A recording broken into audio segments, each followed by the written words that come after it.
the principle of nutritional density and bioavailability, the fundamental shared understanding across all nutritional philosophies, from the strictest ketogenic model to the most inclusive whole foods regimen, converges on a single, universal truth. The health of the organism is a direct function of the concentration and accessibility of critical molecular information, nutrients, delivered to the cell. This is the principle of nutritional density and bioavailability. The essential conflict within nutrition, macro ratios, timing, etc., is rendered a secondary derivative problem when faced with the primary principle of rejecting caloric dilution. The concept of caloric dilution is the irreducible element that unites the authors of How Not to Die, Ketogenic, The Ultimate Nutrition Bible, and Food Additives in Human Health. Despite their differing prescriptions for macronutrient intake, they universally condemn the consumption of foods that occupy significant caloric space while delivering negligible bioavailable micronutrients, trace minerals, and beneficial phytochemicals. This means the first non-negotiable truth is the complete rejection of ultra-processed foods, UPFs. UPFs are not merely bad choices. They represent a systemic failure in the delivery of biological information. They are the epitome of caloric density without nutritional density. A calorie derived from refined sugar, bleached flour, or industrial seed oils is informationally impoverished, and in fact, often carries a net negative informational burden due to the processing required to metabolize and neutralize its inflammatory byproducts. The synthesis reveals that all successful nutritional strategies mandate a focus on whole-state food matrix integrity. Whether the focus is on a high-quality animal fat and protein matrix, as in a therapeutic ketogenic context, or a vast array of high-fiber diverse plant foods, as in a plant-focused approach, the common ground is the consumption of food in its whole recognizable form. The inherent structure of the food, the fiber matrix surrounding carbohydrates, the protective antioxidants associated with fats, the cofactors bound to proteins, is essential for optimal digestion, satiety, and metabolic processing. The presence of the whole food matrix slows the rate of energy release, minimizes insulin spikes, and optimizes the delivery window of nutrients, thus enhancing bioavailability. Bioavailability is not merely a measure of how much of a nutrient is present in food. It is a measure of how much is absorbed and utilized at the cellular level. This principle dictates a hierarchical selection process that transcends mere nutritional labels. Nutrient synergy. The texts implicitly agree that nutrients rarely work in isolation. The synergy of vitamin C and bioflavonoids, or vitamin D and magnesium, dictates their ultimate effectiveness. Therefore, seeking food sources rather than isolated supplements is a primary truth.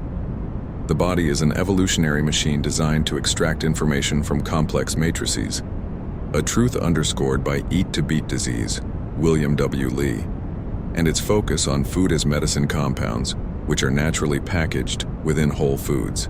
Anti-nutrient and toxin mitigation.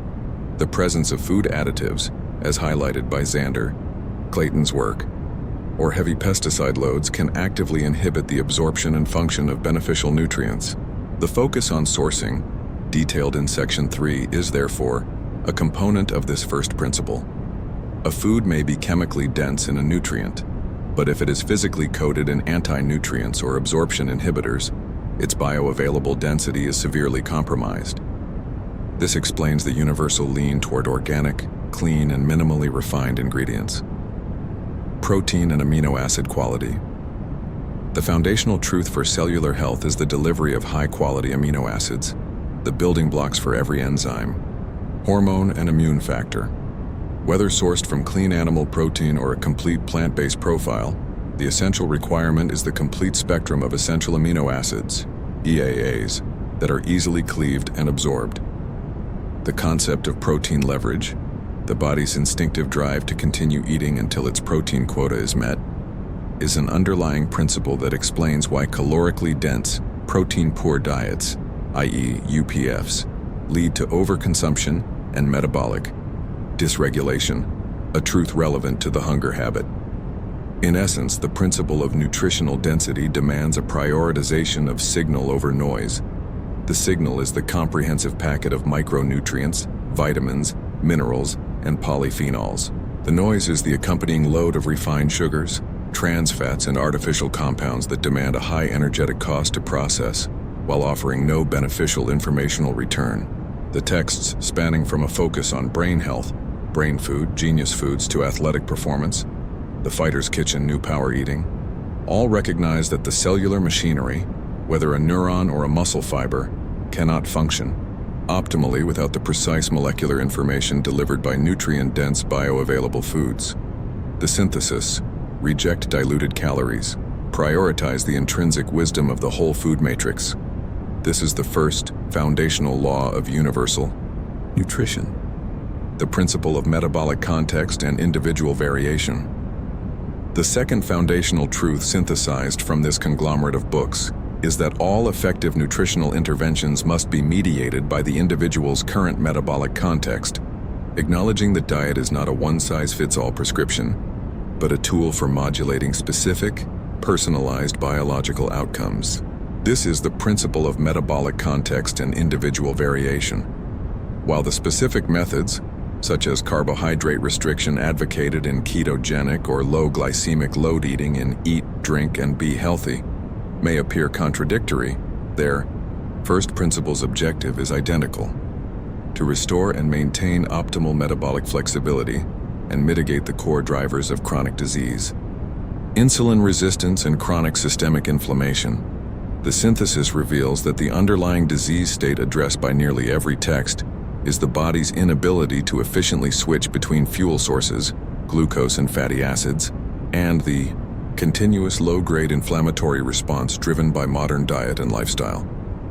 Metabolic freedom, Ben Azadi, makes this concept explicit, but it is implicitly the target of all others. A. The irreducible truth of insulin sensitivity. The common denominator of metabolic dysfunction is the cell's diminished response to the hormone insulin. Whether a book's solution is to drastically reduce the sheer volume of incoming carbohydrates, ketogenic, or to focus on the type and rate of carbohydrate entry via fiber and low glycemic indices, will it, the shared, irreducible objective, is to lower the frequency and magnitude of postprandial glucose and insulin surges. The first principle here is that insulin is a growth and storage hormone, and its chronic oversignaling is pathological, mitochondrial health. The capacity of the cell's powerhouse, the mitochondria, to utilize fuel efficiently is the ultimate measure of metabolic health. Texts focusing on energy, Eat for Energy, and brain health, Power Foods for the Brain, link the dietary choices directly to mitochondrial density and function. The common truth is that mitochondrial function is impaired by constant glucose flooding, which creates reactive oxygen species, or ROS, and is restored by periods of metabolic rest, fasting, or therapeutic carbohydrate restriction. This is the functional meaning of metabolic flexibility. The health of the mitochondria is paramount, and the diet must be structured to support, rather than overload, this cellular machinery. B. The unified target of systemic inflammation. Array of books focused on mental health, nutrition essentials for mental health, food and mood, and chronic disease reversal, Eat to Beat Disease, How Not to Die, converge on the understanding that chronic low-grade inflammation is the nexus of brain fog, mood disorders, cardiovascular disease, and most cancers. The diet is seen as the primary lever to modulate this inflammation. The gut-brain axis. All modern science-backed nutrition texts recognize the gut microbiome as the central mediator of systemic inflammation. The first principle is that dietary, fiber, fermented foods, and the elimination of gut-damaging toxins, additives, industrial fats, are non-negotiable. The microbiome is a key element of individual variation. Its composition dictates how the body processes food, produces short-chain fatty acids, SCFAs like butyrate, and communicates with the brain via the vagus nerve. The diet must therefore be seen as a cultivation tool for a healthy, diverse internal ecosystem. Omega fatty acid ratios. The synthesis reveals a universal understanding that the ratio of omega-6 to omega-3 fatty acids is a critical determinant of cellular inflammation. While the sources of these fats may differ, some models focus on quality animal fats, others on plant sources like flax, walnuts.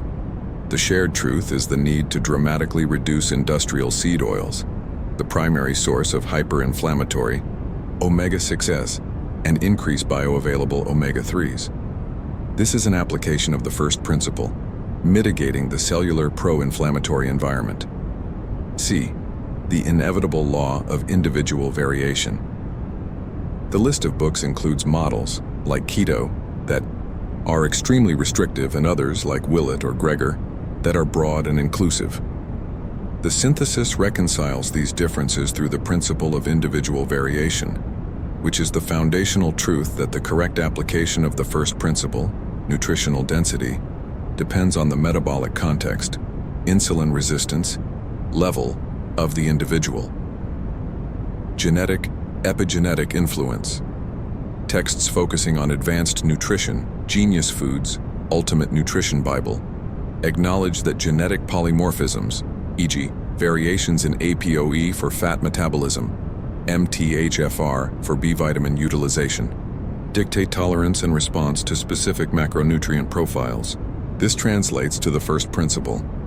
Diet is not a fixed script, but a continuous biofeedback-driven process of adjustment. Goal-directed nutrition, the needs of a fighter, Chris Algieri's The Fighter's Kitchen, requiring rapid weight, cuts, high intensity, and inflammation control, are fundamentally different from the needs of an individual seeking disease reversal, How Not to Die, where long-term immune modulation and chronic inflammation reduction are the priority. This establishes a hierarchy of goals, where the metabolic context is dynamically defined by the user's objectives. The first principle is that diet must be periodized and context-sensitive. A therapeutic intervention, e.g., keto, may be necessary to correct a state of severe insulin resistance, whereas a broad, whole foods, low glycemic diet may be ideal for maintenance. In sum, the principle of metabolic context shifts the focus from which diet is best to which metabolic state must be corrected. The universal objective is to restore metabolic flexibility and cellular integrity by modulating insulin signaling and systemic inflammation. The first principle is that the body is a dynamically variable chemical laboratory, and the optimal diet is the one that successfully achieves the desired, personalized metabolic endpoint, regardless of its superficial adherence to a specific dietary label. This truth is the bridge that unites all philosophies. They are merely different routes to the same destination of metabolic health. The principle of lifestyle integration and timing. The fourth foundational truth synthesized from the conglomerate of books is that nutrition is not an isolated component of health, but a system whose effectiveness is fundamentally governed by the context and timing of its application within the organism's broader circadian, physical, and psychological environment. This is the principle of lifestyle integration and timing, which asserts that the body operates as an integrated system, a truth highlighted by performance texts like The Fighter's Kitchen, energy books like Eat for Energy, and habit-focused analysis like The Hunger Habit. The first principle here is that the body is a system, not a calorie calculator. The hormonal and neural state dictates the outcome of the food input. The synthesis reveals that even the most nutritionally perfect meal, adhering to principles 1 and 3, can become metabolically harmful if consumed at the wrong time, under the E, wrong state of mind, or within a chronically stressed environment. The critical irreducible elements that modulate the effective use of food are circadian rhythms, stress management, and physical movement. A. The irreducible truth of chrononutrition and fuel periodization. The timing of food intake is a universal modulator of metabolic health, a concept known as chrononutrition. The texts implicitly or explicitly agree that the digestive, absorptive, and waste processing systems are governed by the body's 24-hour clock. Eating constantly, or eating at inappropriate times, e.g. late at night, creates a state of metabolic jet lag that suppresses detoxification, impairs cellular repair, autophagy, and chronically elevates insulin and glucose levels, thereby directly undermining the goals of metabolic context. Principle 2. The fasting component. Whether implemented as therapeutic carbohydrate restriction, ketogenic, or simple overnight fasting, the concept of a structured eating window is a unifying principle. The body requires periods of metabolic rest to repair and switch its fuel mechanism. This means the first principle is eating as an action, and not eating as a necessary counteraction. The synthesis dictates that the modern habit of constant grazing is a primary driver of insulin resistance, and adherence to defined eating and fasting periods is a superior strategy for metabolic flexibility than merely adjusting the content of the diet. Performance and timing. The athletic and energy-focused texts demonstrate that food timing must be periodized to match energy demands. The first principle is that macronutrient input must precede and follow periods of high cellular demand, exercise, stress, and be minimized during periods of low cellular demand, sleep, sedentary periods. Consuming large energy loads, especially carbohydrates, when the cellular energy gate, GLUT4 transporters, is inactive or less sensitive, e.g., late at night, is a guaranteed route to fat storage and inflammation. B.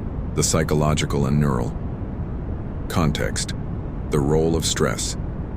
The books focused on the food-mood connection, nutrition essentials for mental health, food and mood, establish a clear causal link between the psychological state and the physiological response to food. The synthesis reveals that the chronic stress response is a powerful suppressor of healthy digestion and a promoter of metabolic dysfunction. The vagus nerve and rest and digest. When the body is in a sympathetic fight-or-flight state due to chronic stress or anxiety, blood flow is diverted away from the gastrointestinal tract. Digestive enzyme production is inhibited, and stomach acid is often insufficient. This means that highly bioavailable nutrient-dense food, Principle 1, cannot be properly broken down, absorbed, or utilized. The first principle is that digestion is an active process requiring a parasympathetic, rest and digest state. The cortisol-insulin loop. Chronic stress elevates the hormone cortisol, which directly causes the liver to dump glucose into the bloodstream, gluconeogenesis. This spike in glucose requires an insulin response, creating the exact metabolic dysfunction, insulin resistance, that many diets are trying to solve.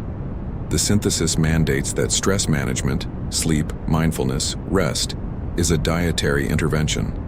The ultimate first principle is that no diet can overcome the chronic hormonal and neural chaos introduced by insufficient sleep and uncontrolled stress. C. The inseparable requirement of physical movement. The concept of exercise, though not strictly a dietary principle, is an irreducible component of nutritional efficacy.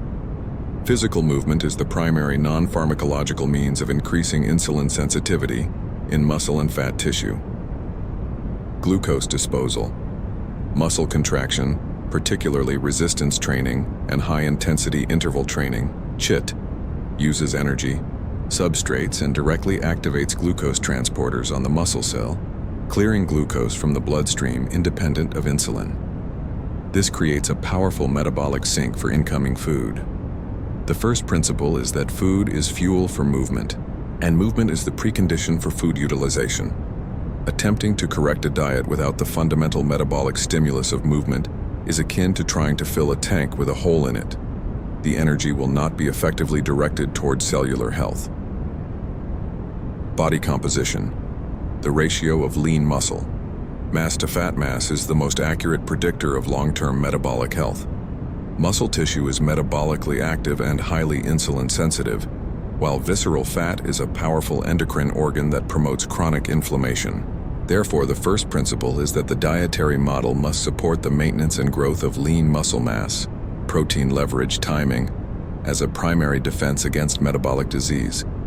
In essence, the principle of lifestyle integration asserts that the food on the plate is only one element of a complex biological equation.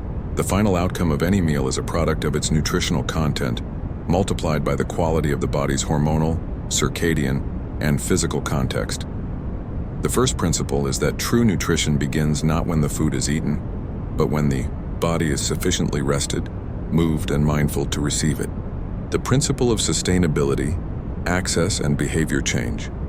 The fifth and final foundational truth synthesized from this vast array of nutritional literature is that any nutritional philosophy, regardless of its scientific merit or metabolic perfection, is fundamentally worthless if it cannot be sustainably integrated into the individual's cultural, financial, and psychological life, thus establishing the primacy of behavior change and accessibility. This is the principle of sustainability, access, and behavior change, an irreducible element that unifies the long-term, habit-focused texts like The Hunger Habit with the broad public health perspectives of authors like Walter Willett and John Robbins. The first principle is that consistency trumps perfection. An 80% effective plan executed consistently is infinitely superior to a 100% effective plan that fails due to non-adherence. The synthesis reveals that the primary reason for failure in all specialized diets is not a lack of scientific rigor, but a failure to respect the human condition, which includes the biological drive for pleasure, the constraints of economy, and the powerful forces of habit and culture. A. The irreducible truth of habit and psychological safety. The most advanced, nutritional science must eventually yield to the reality of human behavior. The common ground among the books that address long-term success is the recognition that eating is an emotional, social, and habitual act, not merely a logical calculation of caloric or macronutrient goals. Avoidance of restriction, compulsion, cycle. All effective long-term strategies universally reject the use of severe, temporary restriction that characterizes fad dieting. The first principle is that dietary identity and self-efficacy are more important than short-term weight loss. Diets that lead to feelings of deprivation or guilt activate stress pathways and are metabolically counterproductive.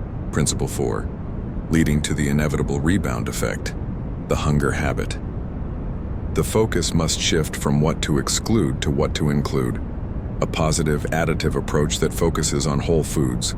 Principle 1. The culinary and cultural mandate, the inclusion of cookbooks and broader lifestyle guides in the conglomerate, underscores the truth that food must be enjoyable, culturally resonant, and conducive to a rich social life.